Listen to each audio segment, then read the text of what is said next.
We can, but that's going to cost you an extra $5. Oh, hi. I didn't see you there. This is the Cherry Street project. And this is a brand new luxury vinyl plank floor. But how does a fella go from this to this? Well, stick around to the end and you're gonna find out. Oh, and I am both delighted and just a little bit proud to say that this video is sponsored by Elikliv. That's right, Jerk Squad, I'm making my first officially sponsored video. Who the heck am I? Well, the answer to that question is tucked right under here.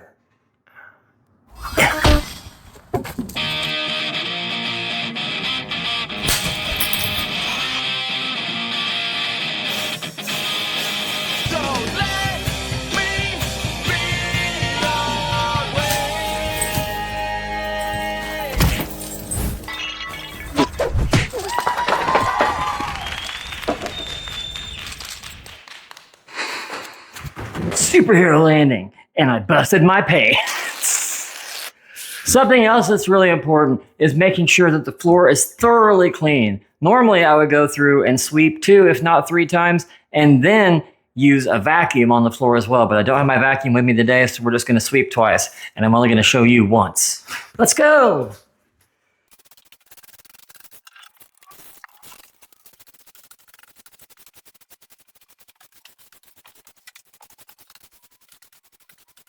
Hooray! My good friend Mr. Wizard's here to help me record the intro.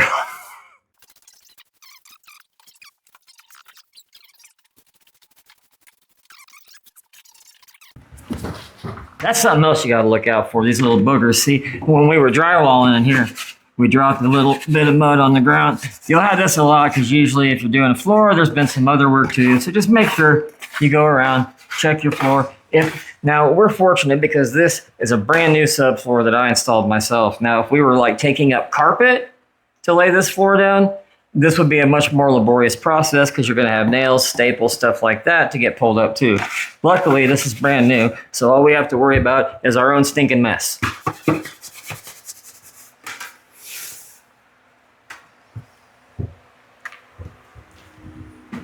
Here's something else we gotta watch out for. Any uneven spots in the floor, you can take care of this with some floor leveling or a flap disc on an angle grinder, belt sander, big industrial whole floor, like hardwood floor belt sander if you want. We just got a little spot in the floor about that long that's out of whack. I'll show you here. I don't know if it's gonna read on camera, but see, we're fine right there, and we're not, and then we're fine again. So I'm just gonna take him down. I'm going to start with the old belt sander here, and if that's not mean enough, I brought my angle grinder and some flapper discs. Hi, future Rick here, realizing he never told you guys what you're going to need. Tools of the trade to get this job done. First off, I'm going to recommend that you go down to your local lumberyard, parts store, hardware store, whatever, big box place, and ask if they have a floor installation kit. You are going to get this piece of junk, a tap block. You can throw that out. This is what you're really after. This is the money, a Z-bar, or sometimes called a pole bar, tap bar, whatever. These are going to be your best friend later. From your own arsenal, I recommend a flat bar. Some people call this a crowbar or pry bar. This is a flat bar because it is flat. There are many types of crowbars, such as the highly recommended crow foot. You are going to want these for teeny tiny staples you may have to remove, or trim nails that you may have to remove, because the trim nails have a teeny tiny head on them. You're going to have a hard time getting your flat bar, pry bar, crowbar, or hammer claw on these trim nails. The crowfoot, especially this one, who makes this? This is the Stanley 8-inch crowfoot cat paw. Crowfoot, see how it looks like the foot of a crow? Cat paw, see how it looks like the paw of a cat? Highly recommend these as well. You're also going to need a square. This is a combination square, a speed square will work, or even just a regular, like engineer woodworking square. Anything that has a straight edge you can butt up against something to get a 90-degree angle. Did I say hammer? You need a hammer. Your flooring kit will also come with one of these garbage things. You can use it if you want. I'm not a big fan. I just use my old planer rubbing out. Now, if you don't have any experience with this which if you're watching a tutorial, I assume you don't, you may not want to jump straight out the gate with a hammer. I take that back. You may want a rubber mallet or one of these just so you don't damage anything. From years of experience and miles of flooring that I have laid, I know how hard and how soft to hit when. So also highly recommend, not mandatory, highly recommend a hand broom, or even just unscrew the bristle end from your regular broom. Your flooring kit will also come with these spacers. That's up to you. I don't like to use them, but I'll show you how. Hi, Future Rick again. You may also want some form of cutting tool like a jigsaw or an oscillating multi-tool, as I call them, multi-operational tool and gizmo. And a knife. I forgot to say I had a knife earlier. You know, I had a thought. I wasn't really planning on making this a how-to video, but we could do like a little bit of a how-to thing, right? Flooring is a pretty popular DIY activity, and I know it's hard for some folks to understand some of the nuances, so I'll break down the insider, only the pros know tips for you guys to maybe make it easier on you for your next flooring project.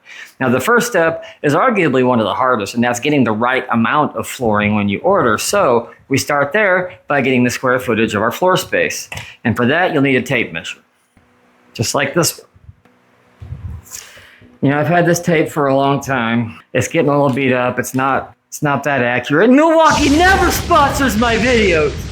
They always say they're not interested in doing partnerships at this time. Well, Fairy Grandfather, do you have anything that might help me in this, my time of need? Here, my grandson. Thank you, Fairy Grandfather. Why, look, guys. It's a digital laser tape measure from Elikliv. The only thing that would make this better is if I had a pre-recorded unboxing that would play right now. So Elikliv has sent me this 2-in-1 digital laser tape measure for us to check out. Full disclosure, I've already played with it a bit, and I actually really love this thing. It's even replaced my crappy old red tool tape as my daily open carry. Inside the box, you've got tape measure, charging cable, nice little plastic vacuum form thing for holding it in there, and a manual that I totally didn't discard until I realized I needed an adult. Now, at first glance, this may just look like an ordinary tape measure that got bitten by a radioactive calculator, but I promise you, there's more than just lore to his origin story. Laser. You guys know me. A visual demonstration. Automatic standout. Press the button to release. Now, it works like an ordinary 16-foot tape measure. Pull out the tape, take your measurements, and you're done. Our box is 16 by 14. Those are approximate. Now, where it gets interesting is the built-in laser and mathematical features. Let's see what the laser says. It's 1 foot 6 inches. 1 foot 2 inches. So we have 18 by 14. So all you have to do is hit the measure button and it gives you a distance reading without having to stretch your tape across the room. Now let's say I want to get the square footage of this box without having to do all kinds of brain math. Well, the built-in mathematical features can do that for you. Just change the settings to area, and get your measurements. Same process as before. Get our length, get our width. 13 inches, and look at that. The tape lets us know that we have 1.73 square feet. Now, isn't that just handy as all get out? Instead of me having to sit here and do all this math on my fingers and toes, wondering why I can't get higher than 17, it does all that for me.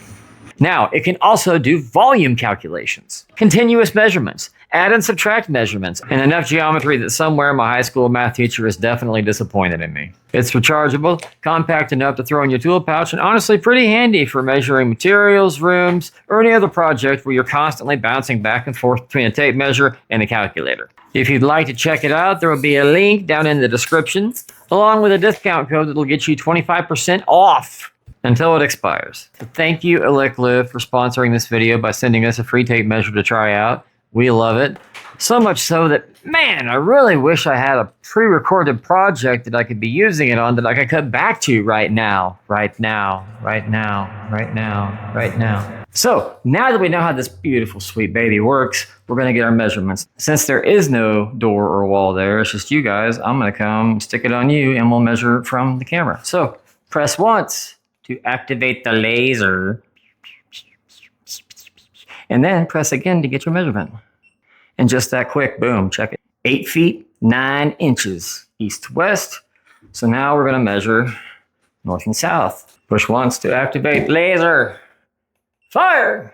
That way we are 11 feet, 4 inches. As past me explained in the unboxing thingy, this does have a setting where it will just go ahead and do the math for you, but I'm old-fashioned and I know that 8 times 11 is 88. So we have 88 square feet to cover. Now, how are we going to know how many boxes of flooring to get? Measurements are right here on my box. It tells me that there is 28.6 square feet per carton. Different solutions for different scenarios. Now, if you're ordering or going into a box store to get your flooring, then it should say on the website, or a customer service representative should be able to help you with knowing how much is in the box or locating that information.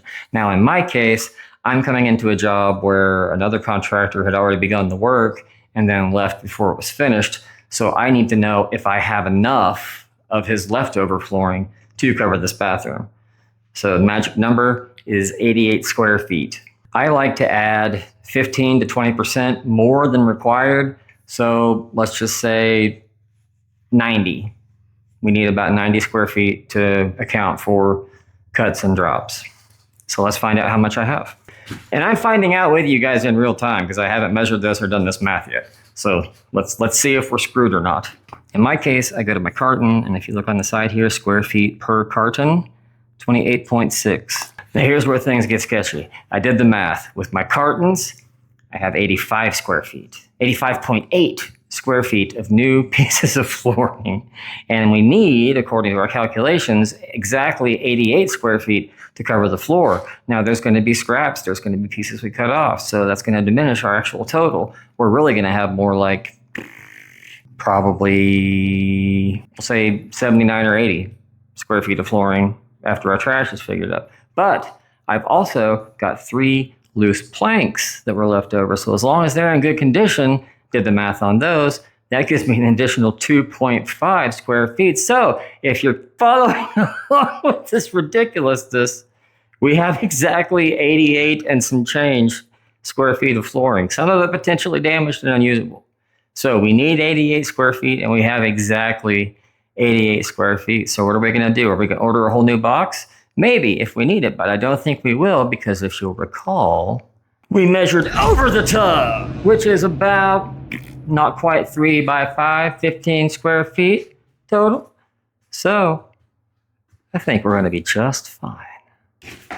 Now, from here, you're probably wondering, where do I start? Well, normally you want to start on the longest straight wall in the room that you're flooring, I think is how they usually advise it. You guys can't see, but there's like a 7-inch drop down into the bathroom. So when people come in, their eyes are going to be down and move up. So in normal circumstances with a room like this, I would start at the back wall. It's a long straight wall. It's where the eyes are going to go. But I submit there's a bathtub from here to that wall, and there's going to be a vanity right here. So there's not much of the back wall to be seen. So in this instance, I'm going to start with the front wall where people will be first coming in.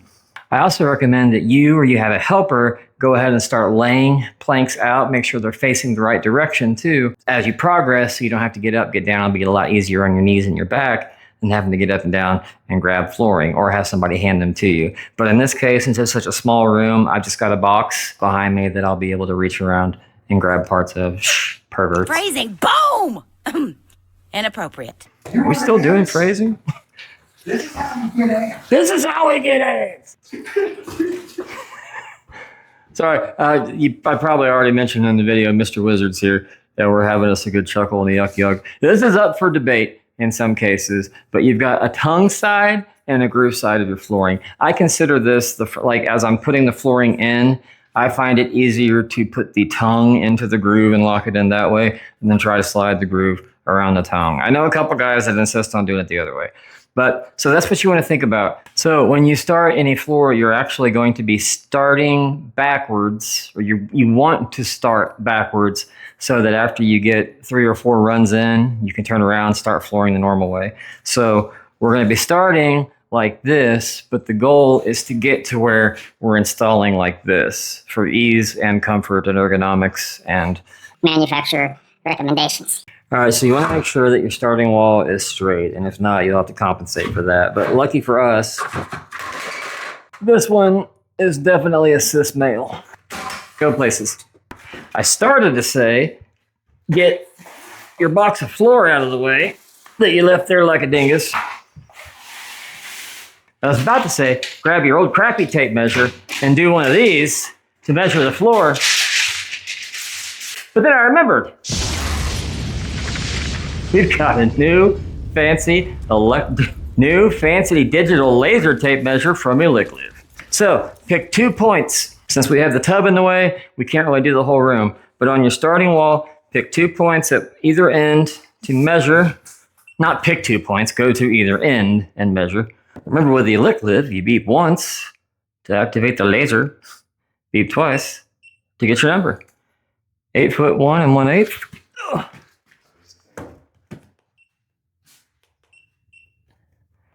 8 foot 1 1/8. So that's pretty good. We don't have to make any adjustments. Hooray! Now to get started, really? Okay. So here's another point of contention. You're supposed to install this stuff because you're going to cover it later with trim. Right up to the wall, but not against it. You want to leave like I think 1 to 3/16 inch gap. Maybe it's a full 1/8 inch. I don't know. I usually go about 1/8 of an inch. But in situations, I often find myself like this one where there is no trim because I take the trim off before I floor so that it looks nicer when I'm done. I go under the drywall. I don't go all the way against the studs, but I do go under the drywall. And I think that's okay. And you should think it's okay too. So join me on this, won't you? We start out. If you have a laser level in this scenario, that's helpful too. If you want to score lines, I like to just go ahead and start with my first piece, and then I'll make my lines. I need to get my chalk line too. Better start making my ADHD list of what I'm grabbing at the house. Shorts, because I will forget. Shorts, chalk, belt sander, and I think, oil the cutting board. Actually, I'm gonna do that now, and then we'll get back to your little pseudo tutorial here. Pseudorial, if you will.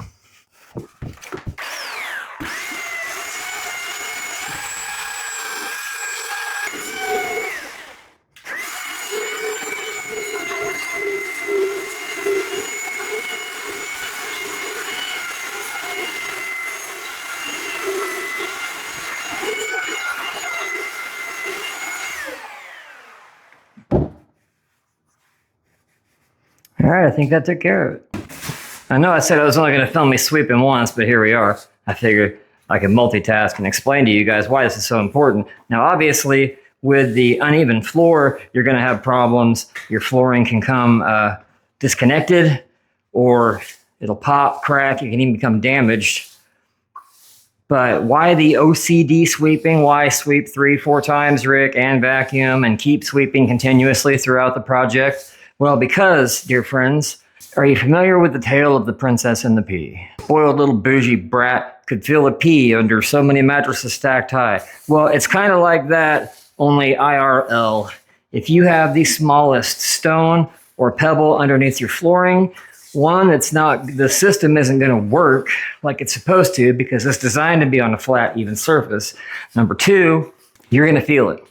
If they're, think like a teeter-totter. Better yet, imagine you've got like a piece of plywood or a big board, a door, something, and you sit it down on a rock, then stand on it and move around. What's going to happen? You're going to feel it bounce, pop, sway, crack, back and forth, rock and roll. And eventually, if you put enough weight on it or over enough time, that rock will pop through. Forget the analogy. The rock will come through your flooring. It'll cause it to pop, crack, make noises, just be otherwise unpleasant. And you don't want that. You're going to have a bad time. So it may seem obsessive, but yes, sweep, sweep, sweep, keep sweeping. If you think you should sweep, sweep. If you don't think you should sweep, sweep. You want to keep on sweeping till everything's swept up and then sweep some more.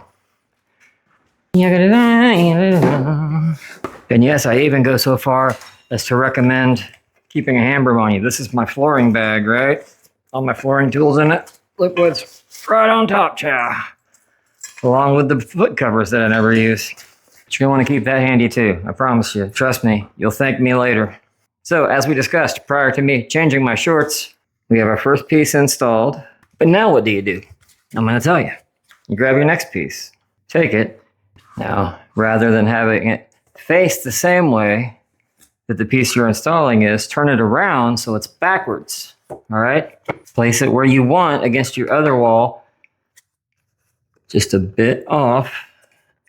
Actually, I've got spacers that I never use in my bag. I guess I can show you guys the fancy DIY way. These guys you place against your wall every few feet. This is a little close together, but it's just for demonstration purposes. And then you use those, sorry, I got a staple in the way there. Use those to maintain the proper distance to allow the floor to expand. It gives you the proper spacing to allow the house to expand and contract as it needs to, and the floor will just stay in place. That's why it's also called floating floor, because it floats while your house expands and contracts. But that's why you don't want to get too tight against your walls, or when your house contracts, it will buckle your flooring and damage the system. Now, you guys know Dad loves his demonstrations. We'll do another one here real quick. Can you see all these little specks here? I'll have editing rig zoom in a little bit, but the quality is probably going to be bad. But these are the type that you'll see holding carpet and padding down.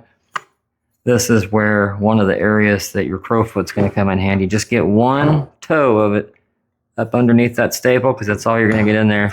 Give it one good pop and pull him out. If, by chance, you have a nail that's, or a staple that's kind of embedded enough that, hear that? Let me get my hat close. Hear that? That tick, tick sound means it's in our way if this were the floor. This is for visual demonstration purposes. Just take it and go ahead and chop into the wood, pull him out. If you make any splinters, peel them away, sand it if you want to. Bob's your uncle, there you go. But now that we've recapped on the things that I forgot to say, back to your regularly scheduled me.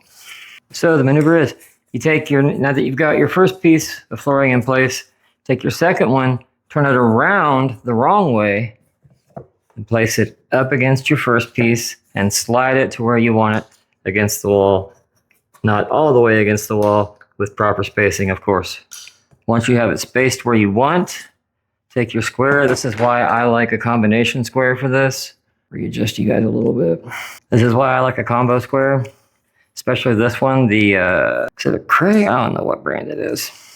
Oh, Empire. My Empire here, because it is a full 16 inches. So extend that out to meet up with the face on your other flooring. Score a line. Now your piece against the wall is your cut. What we're doing is we're transferring the distance here to here onto this piece. The reason we cut it, or the reason we do it backwards like that, I'll show you. And the reason we turn it around is because we can't have a cut piece on a seam. We can't have a cut edge on a seam. The cut edge has to go against the wall. So the reason we flip it over like that is to get our distance without the headache of measuring. If it's good flooring, you can firmly place a hand right here after one cut and boom, I love it.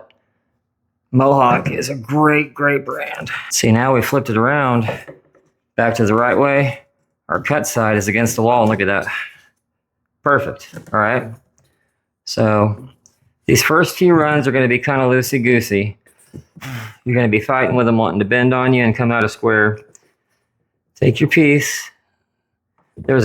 Each one of these has a tongue along one side, has a tongue running the length of it, and then a tongue along one side. Same with the grooves. Groove along the length, and then if I hadn't cut it off, there'd be a groove on the side. Take your tongue edge from our second piece here, line it up perfectly. You can hold it at kind of an angle too. This is probably like a 5 degree, maybe a 10 degree angle. Wiggle it up and down if you need to. What I'm doing here, you see I'm wiggling with my right hand gently, and then I'm holding this piece with these fingers and just gently applying pressure with my thumb. Oh, see, too much. That's how easy it is to apply too much. Just gently applying pressure until it's just right, and then let it drop. Take it from the other end, give it a little push, and if it's a good flavor of flooring and you do it just right, that's all you've got to do on the short seams. Is just drop it into place. Now, here's the cool trick of it. We take the piece that we cut, take it once again, slight angle. You may have to go a little steeper on these long seams. Slight angle, and then just slide it up into place. Keeping weight on the run we've already installed. I've got one neon. I don't know what you guys can see on camera. Yeah, I've got a neon back here and all my weight up front. Take and just kind of give it a little wiggle and a push. And again, if it's good flooring, that's all it needs. ABC though, always be checking your seams, dog. Your long ones, your short ones. Anytime you're in a spot of flooring, this is why my floors always come out great. I never get called back for them, having to fix anything. I am checking every seam, checking my long ones, and if we had more pieces here, I'd be checking all of them. Anytime you pass a seam, check it. Yes, it's going to take you about 3 times as long. No, you will not have any problems, complaints, or have to redo any of your flooring because it'll be perfect. Because you checked your seams, dog, and you swept your floor, dog. Now we're getting to the fun stuff here. Oh, barely. So once again, it doesn't fit, so we flip it around. Another maneuver you can do here is put it where you want, then mark it if you're in like kind of an odd position. Put it back the right way. Just keep track of which way you have it facing so you don't get confused. If it's going forward, I need my cut in on that side so I know I'm on the right side. I didn't get turned around. Plus my pencil mark is there. Now I quickly cut. I'm going to score this one twice. Being such a short cutoff piece, it's going to be a little harder to break. So I'm scoring it twice. Don't worry, if you put knife nicks in your subfloor, it's perfectly fine. This one I got to break off. Now take. I like to bend so I get a crease line. I couldn't snap this one off, so we got to cut it off. Crease it like that so I can see and then where the cut is. And then just gently score the back and it's off. Now that we're back facing the right way. If you do make a mistake cutting, don't throw your piece away. It may still be usable. Now look at this. You got to keep an eye out for this too. I missed it. There's a chip right here on the face. Now, the chip, let me see here. A nick in the tongue, that could be okay as long as the gasket's still intact elsewhere. That's not a big deal. This guy though, that's a very big deal because no matter how you slice it, no matter how you put these together. I'm going to darken it real quick so it's easier to see. Show you guys what I'm doing. Now notice I'm not coloring the flooring, I'm just coloring on the gasket underneath so it's more obvious where it is, okay? Now watch what happens.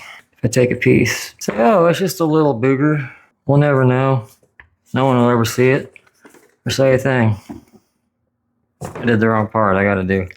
Sorry. Color the tongue. Just the tongue on this piece. Now look, I mean, you can already see it. But look here when I put it over that mark that I made.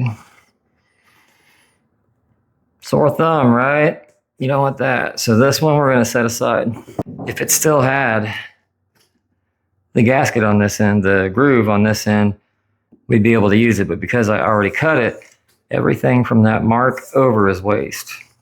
But good news, we need some waste right now so I can show you how to make your next important tool. That was also not in the list, but that's because if you have flooring, just flooring, you've already got the most important tool in your arsenal.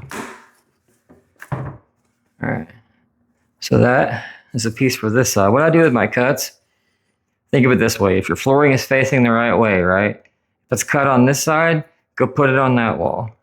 Like this. Set it over here. Like I'm not going to put it right there because I'm about the floor there.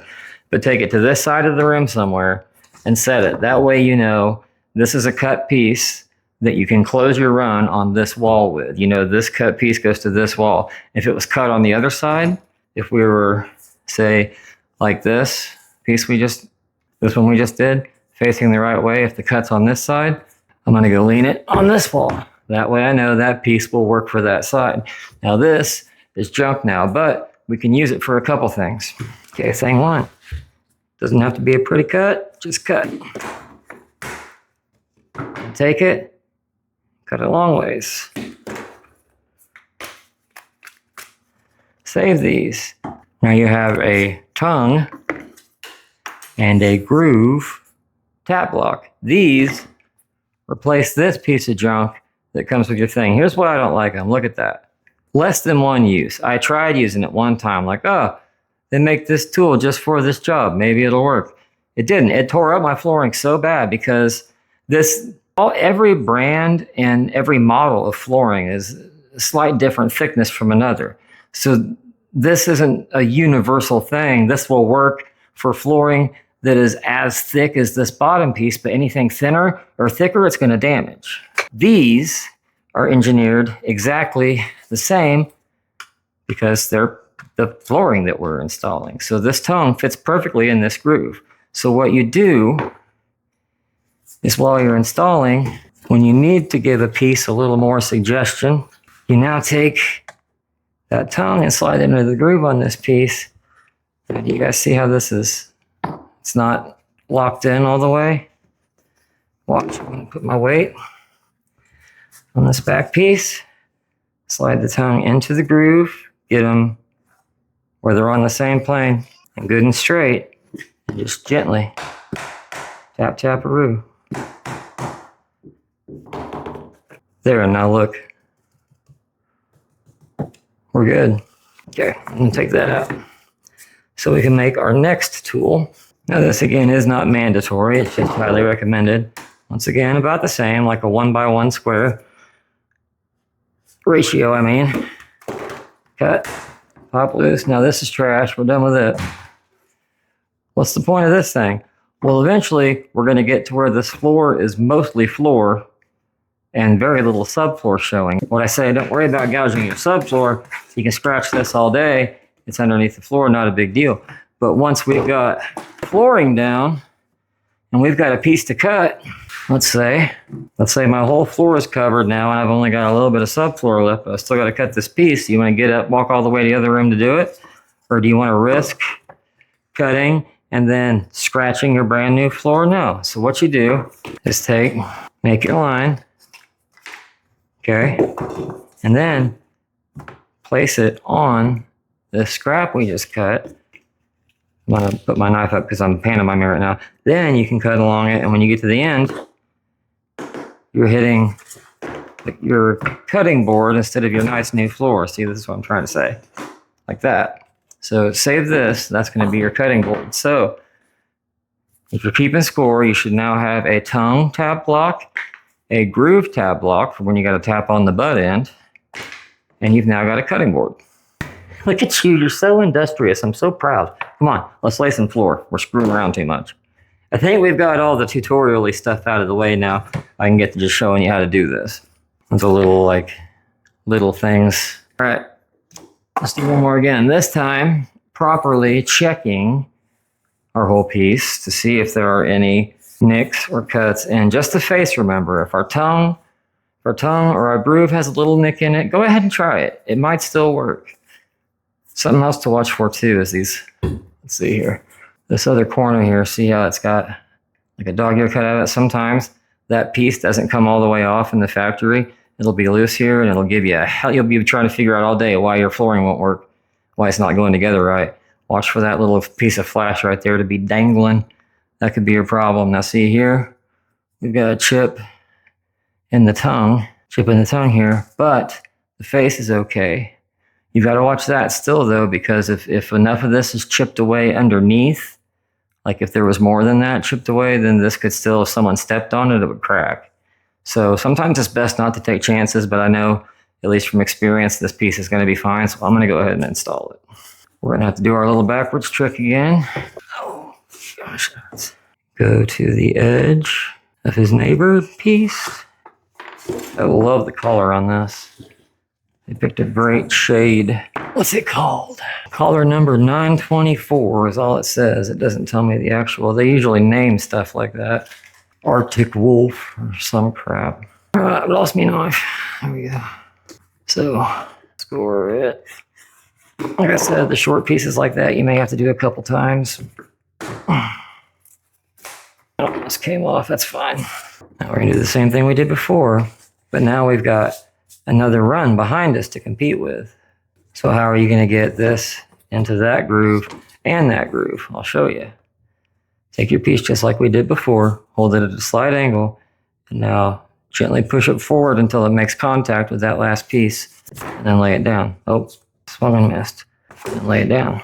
It should make a straight line against this. If you can see a gap there, you've not gone far enough or you're crooked, try again. Just get it square with this, bump it up to that edge, lay it flat down. Then you can take and lift up on it gently and just slide it into place. Now again, you're gonna have to put weight on the back, just like that. And then there, this beautiful stuff laid right down for me.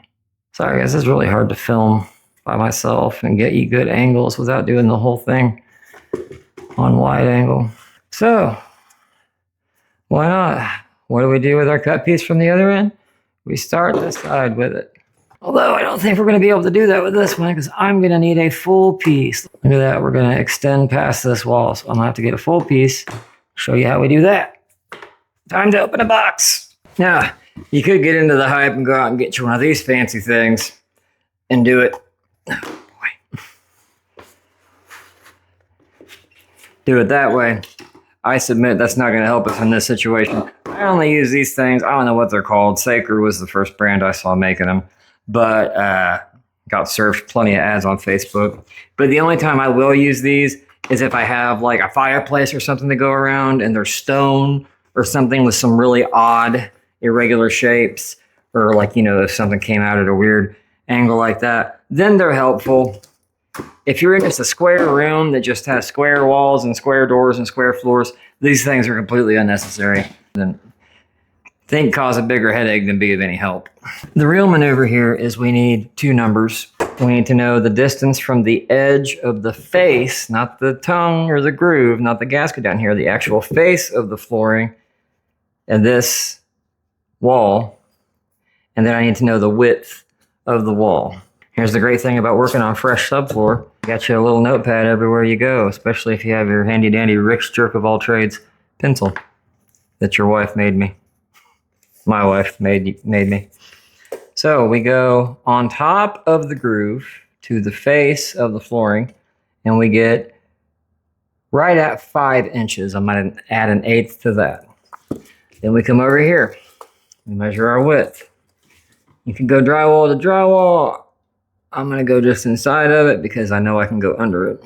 4 3/4. So 5 1/8, 4 3/4. Don't forget, 5 1/8, 4 3/4. And what that is, here, this is our 5 1/8, this is our 4 3/4. That's our wall coming up. So now, I'm going to take my piece facing the correct way. We're not flipping this one around. Now, I'm not okay with this. I want to show you why. We don't want our seams too close together. We want them staggered, otherwise the system can come unlocked. If I do this, then these seams are going to be right by each other, and I want a more exaggerated pattern than that. If you can see our first piece, hey look, I got a laser I can point for you. Our first piece started right there. Our next run starts right here. That's about 1/3 the length of a piece of flooring. So we're setting ourselves up for a 1/3 stair step pattern, or we could go more irregular and do like a full, half, 3/4, quarter kind of pattern. That's how I usually like to go. It looks more staggered and erratic that way. I kind of let the flooring tell me what it wants to do, honestly. So if that's the case, then we're going to go have a run end about there next. And we want our next one to be about here. So I'm going to cut that much off of this guy. What's the difference on that? 9 inches. So I'm going to go to the other end, mark 9 inches. I don't like that being that long. And promptly remove it. Oh, I may have to put my knee pads on. Now, we're cut on this side, so that means it goes to that wall. So I'm going to toss it over there for now. Now, we go again. And see, look, we lined up just right with where we want this piece to be. So instead of using our 4 3/4 measurement, another cheat code only the pros know is we can go ahead and place this and then just mark where our wall is. So that's our crisscross applesauce. Now we need our 5 1/8 inch down to know how deep to cut. So we go from the face, not the tongue. Don't go over the edge, go on top of the tongue. And we come down 5 1/8 on that. 5 1/8 on that line. Get you a straight edge. Connect the dots, connect the dots, connect the dots. Now, this is where it gets tricky. I did not bring my jigsaw today, but I do have my multi-tool. It's loud as hell. Now, when using a multi-tool on this stuff, I like the type of blades. These are Imperial, actually. I think the same. No, not the same.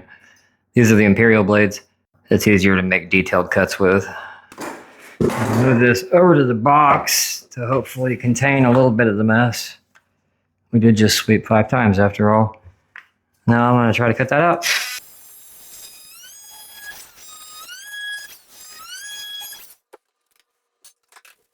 Just take your fingers and kind of deburr it, get all the boogers and goobers off of there. Now, let's see how we did. Oh, I cut it backwards, just kidding. Look at that.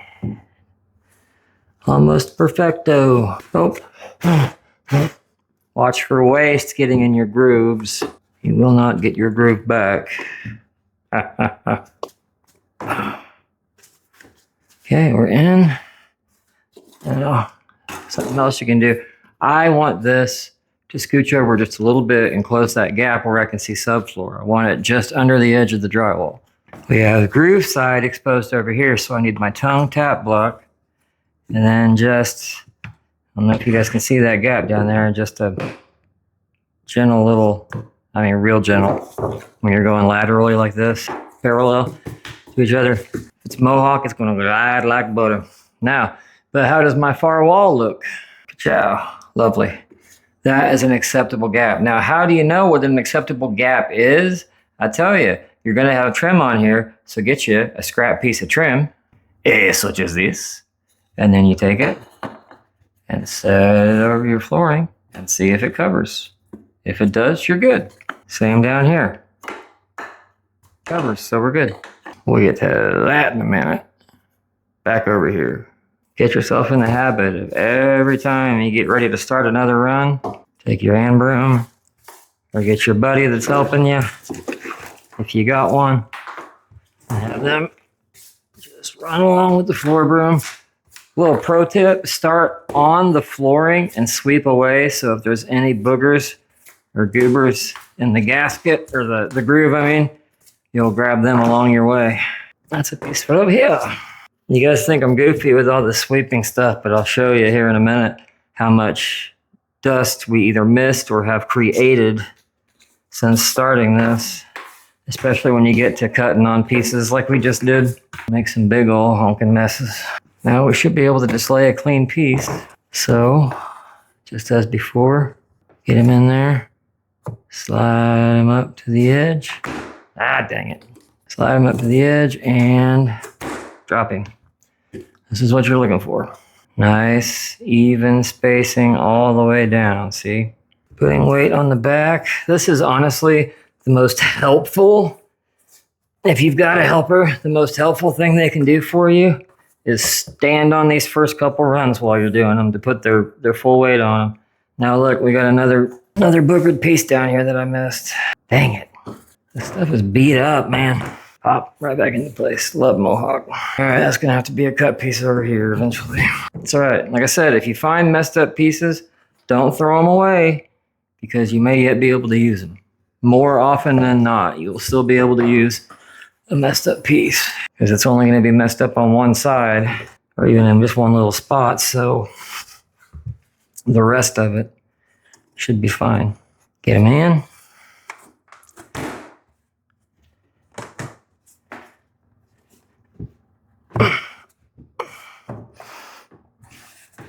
A little persuasion.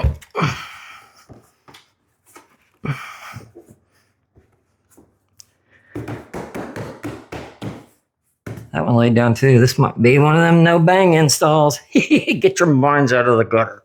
Oh, it's our old friend Wall's twin brother, Other Wall. Now, if I'm not mistaken, we should have room for a full piece there.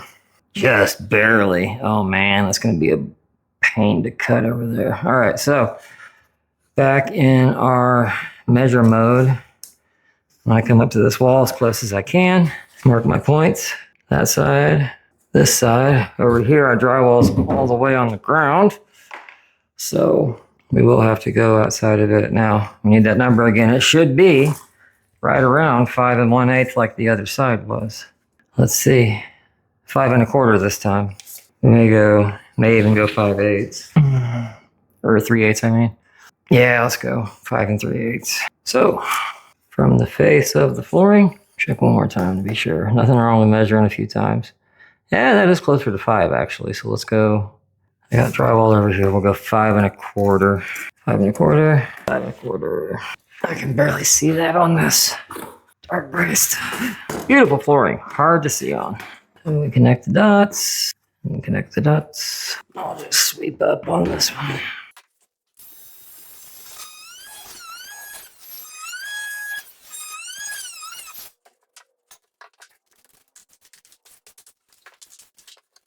Oh no. Gang, ding dong over here forgot I've still got to install a toilet flange. So that's next on the agenda. Oh, well, I don't think either one of us was expecting that. I was just on my way to the fridge for a late night snack and realized that that video got a little long, didn't it, gang? Yeah, it's going to be a little bit of a two-parter, I guess. We can't always know the outcome ahead of time. For example, you're in my fridge. I don't know what you got going on there. I'm not going to ask questions because, hey, we're all going through stuff. Inside our minds and bodies, some things that other people may not even be able to fathom. Life can be hard. I'm still here. You're still here. For that, I'm proud of you. And if nobody else has told you today, me and baby Larry would love to let you know that you, even though you're in a fridge, you're doing a good job. And we love you. Bye. What about my snack? Oh, forgot to get myself and other Rick a snack. He loves pickles.